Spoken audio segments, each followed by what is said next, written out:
بابا او بابا بابا 3 دن رہ گئے ہیں قربانی والی عید میں، ہمیں بھی گوشت ملے گا نا بابا؟ بابا کہنے لگے ہاں ہاں کیوں نہیں ملے گا، بالکل ملے گا۔ بچی کہنے لگی بابا لیکن پچھلی عید پر تو کسی نے بھی ہمیں گوشت نہیں دیا تھا، اب تو پورا سال ہو گیا ہے گوشت دیکھے ہوئے بھی۔ بابا نے کہا نہیں شازیہ، اللہ نے ہمیں بھوکا تو نہیں رکھا نا میری پیاری بیٹی، ہر حال میں اللہ کا شکر ادا کرنا چاہیے۔ ڈاکٹر صاحب قربانی کے لیے بڑا جانور لے کر آئے ہیں اور ماسٹر جی بھی تو لے کر آئے ہیں نا، ہم غریبوں کے لیے ہی تو قربانی کا گوشت ہوتا ہے، امیر لوگ تو سارا سال گوشت ہی کھاتے ہیں۔ خیر، آج عید قربان پر مولوی صاحب بیان کر رہے ہیں کہ قربانی میں غریب مسکین لوگوں کو نہیں بھولنا چاہیے، ان کے بہت سارے حقوق ہوتے ہیں۔ شازیہ کا باپ بھی نماز ادا کر کے گھر پہنچ گیا۔ گھنٹہ بھر انتظار کرنے کے بعد شازیہ بولی کہ بابا ابھی تک گوشت نہیں آیا۔ بڑی بہن رافیہ بولی چپ ہو جا شازی، بابا کو تنگ کیوں کر رہی ہو؟ وہ چپ چاپ دونوں کی باتیں سنتا رہا اور نظر انداز کرتا رہا۔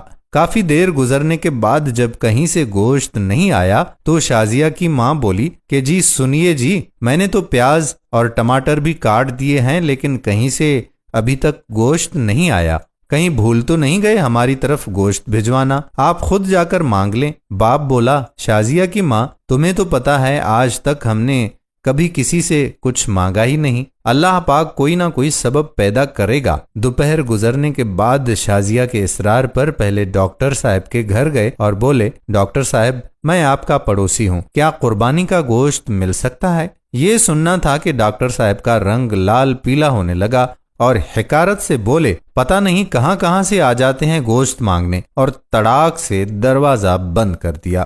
توہین کے احساس سے اس کی آنکھوں میں آنسو آ گئے اور بوجھل قدموں سے چل پڑا۔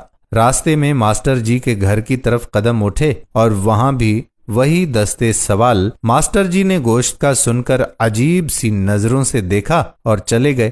تھوڑی دیر کے بعد باہر آئے تو شاپر دے کر جلدی سے اندر چلے گئے، جیسے اس نے گوشت مانگ کر بہت بڑا جرم کر دیا ہو۔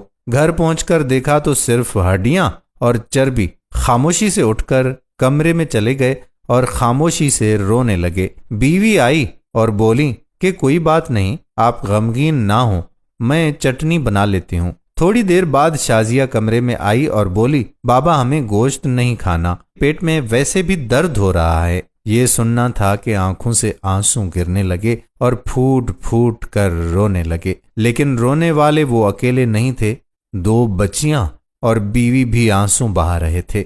اتنے میں پڑوس والے اکرام کی آواز آئی جو سبزی کی ریڑھی لگاتا تھا، انور بھائی دروازہ تو کھولو، دروازہ تو کھولو۔ اکرم نے 3-4 کلو گوشت کا شاپر پکڑا دیا اور بولا کہ گاؤں سے چھوٹا بھائی لایا ہے، اتنا ہم اکیلے نہیں کھا سکتے، یہ تم بھی کھا لینا۔ خوشی اور تشکر کے احساس سے آنکھوں میں پھر آنسو آ گئے اور اکرم کے لیے دل سے دعائیں نکلنے لگیں۔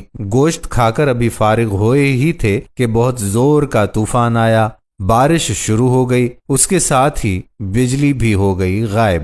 دوسرے دن بھی بجلی نہیں آئی، پتہ کیا تو معلوم ہوا کہ ٹرانسفارمر ہی جل گیا ہے۔ تیسرے دن شازیہ کو لے کر وہ باہر کہیں جا رہے تھے تو دیکھا کہ ماسٹر جی اور ڈاکٹر صاحب بہت سا گوشت باہر پھینک رہے تھے جو بجلی نہ ہونے کی وجہ سے خراب ہو چکا تھا اور اس پر کتے جھپٹ رہے تھے۔ شازیہ بولی کہ بابا کیا کتوں کے لیے قربانی تھی؟ وہ شازیہ کا چہرہ دیکھتے رہ گئے اور ماسٹر جی اور ڈاکٹر صاحب نے یہ سن کر گردن جھکا لی۔